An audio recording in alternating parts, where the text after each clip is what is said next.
یہ شرک نہیں ہے، یہ بندوں کی مجبوری ہے، اس کو سمجھاتا ہے، پہچنواتا ہے۔ ہاں بس فرق اتنا ہوتا ہے جب آپ کو مظہر بناتا ہے تو اس وقت تک آپ غور نہیں کرتے جب تک کہ آپ کو یاد نہ دلایا جائے، لیکن جو اس کا مظہر ہوتے ہیں، جو اپنے وجود میں اس کا مظہر ہوتے ہیں، وہ جانتے ہیں کہ ہم کو کس وقت صفت الہی کو ظاہر کرنا ہے۔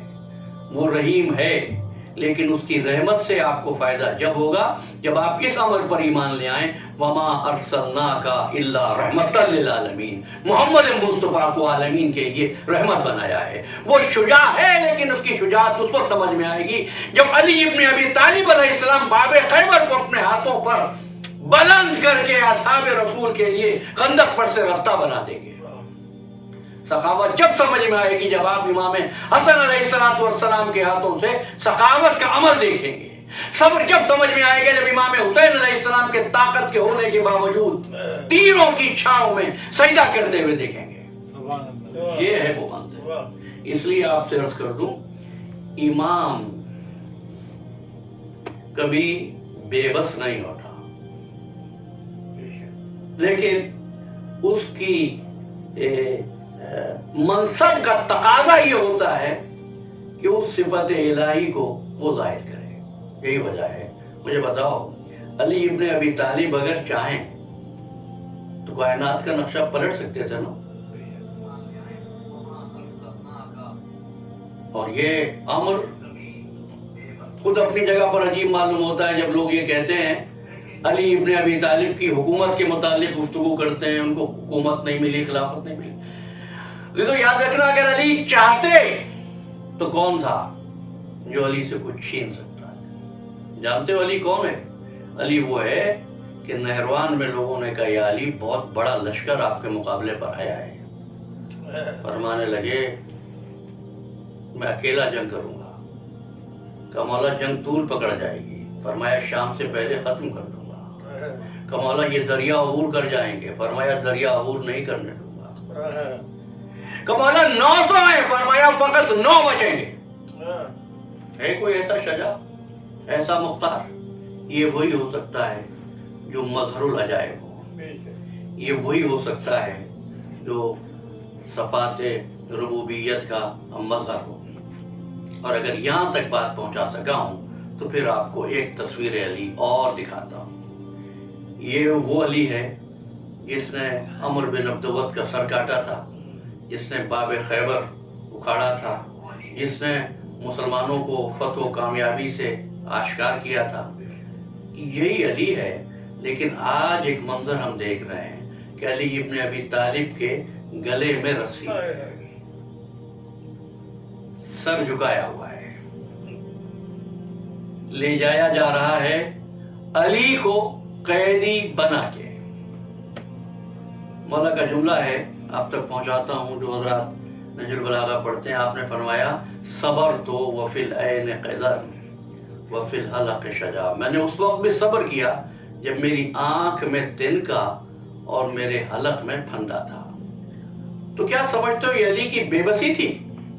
نہیں، یہ راز تو اس وقت کھلا جب لوگوں نے 40 ہجری کے رمضان میں دیکھا علی ابن ابی طالب چاہنے والوں سے فرمایا کرتے تھے لوگوں جو پوچھنا ہے مجھ سے پوچھ لو، اس کے بعد، اس رمضان کے بعد علی کو اپنے درمیان نہ پاؤ گے۔ دیکھیے ہمیں تاریخ میں ملتا ہے کہ سرکار ختمی مرتبت اپنی ریش مبارک کو خضاب کیا کرتے تھے، لیکن مولائے کائنات علی ابن ابی طالب علیہ السلام سنت رسول پر عامل، آپ نے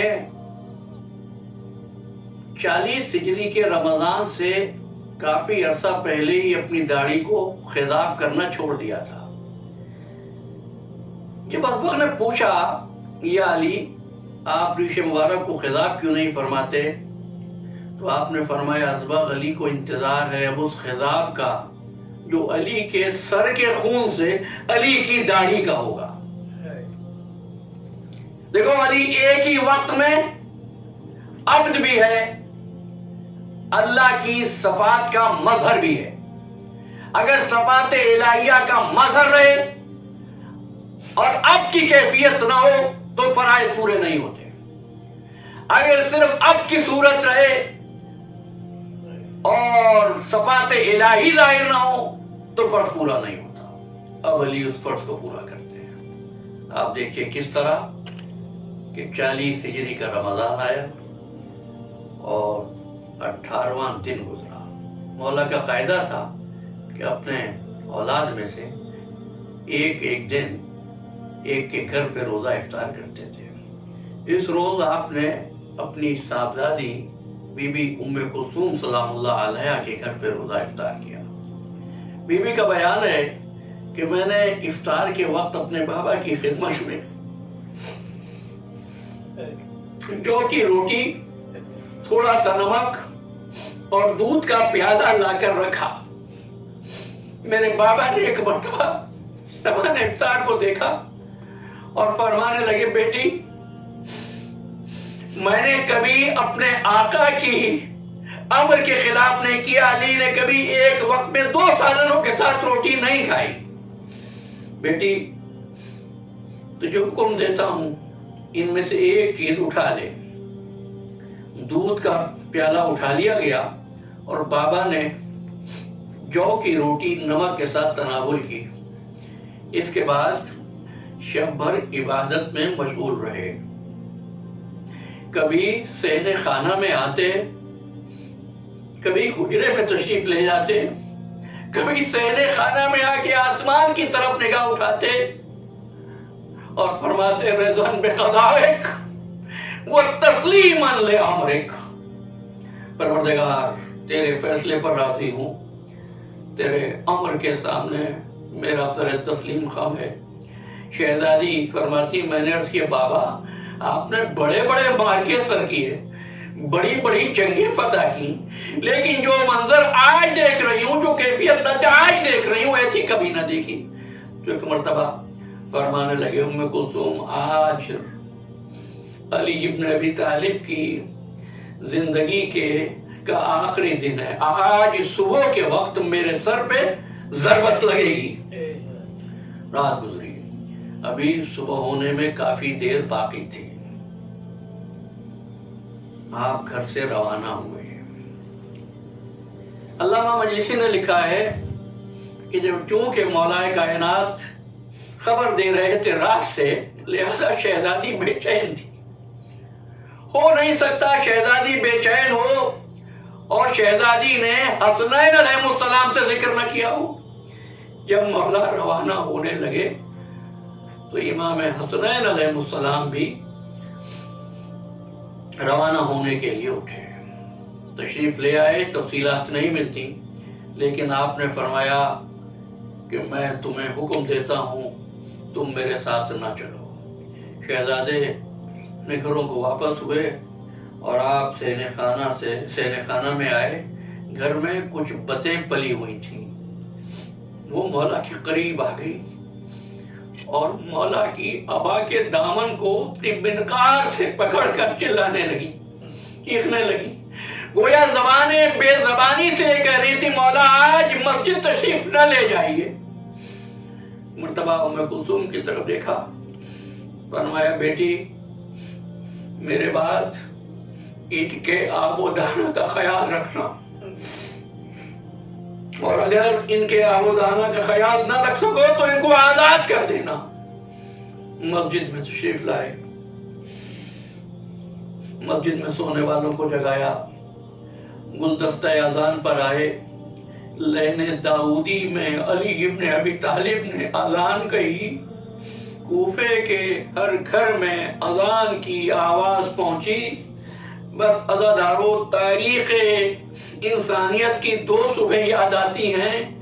ایک 19ویں رمضان کی صبح، ایک 10ویں ماہ محرم کی صبح. اس روز بھی اذان کا آغاز علی کی اذان سے ہوا تھا. 19ویں رمضان کی صبح کا آغاز بھی علی کی اذان سے ہوا. اس کے بعد محراب مسجد میں آئے، عبادت میں مشغول ہوئے. جب میرا مولا کھڑا ہوا نا نماز کے لیے، ابن ملجم مرادی ملعون